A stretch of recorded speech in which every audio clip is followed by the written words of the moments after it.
அது யோவானுக்கு நடந்த மாதிரி எங்களுக்கும் நடந்துட்டா? எல்லாரும் கவனமா கேளுங்க. ஆத்மாவை கொல்ல வல்லவர்களாயிராமல் சரீரத்தை கொல்லுகிறவர்களுக்கு பயப்பட வேண்டாம். அப்படின்னா நாங்க இறக்கலான்னு சொல்றீங்களா? உபத்திரவம் என்பது உங்களோட ஊழியத்தின் ஒரு பகுதியா இருக்கும் போது இது ரொம்ப கடினமானதா மாறும். உங்க உயிரையும் கொடுக்க நேரிடும். ஆனா நான் உங்க 12 பேரையும் என் அப்போஸ்தலர்களாக இருக்கும்படி தெரிந்து கொண்டிருக்கிறேன்.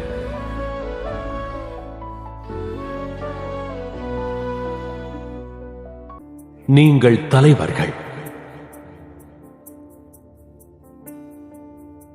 நீங்கள் செல்லும் போது பரலோக ராஜ்யம் சமீபமாயிருக்கிறது என்று அறிவிப்பீங்க.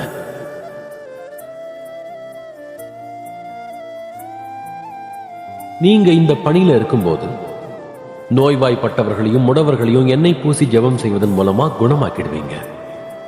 பேய்களை நீங்க விரட்டிடுவீங்க. நீங்க இந்த பணியில இருக்கும்போது நான் உங்களுக்கு அந்த அதிகாரத்தை கொடுப்பேன்.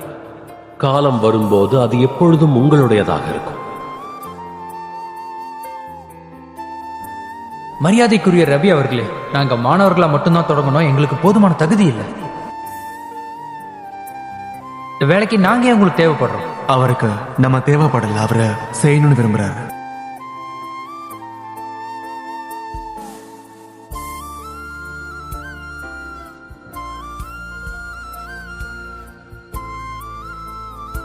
யோவான், எனது ஊழியத்துக்கு மத தலைவர்களோ அல்லது தகுதியான மாணவர்களோ தேவைப்பட்டிருந்தா நான் உங்களை தேர்ந்தெடுத்திருக்க மாட்டேன்.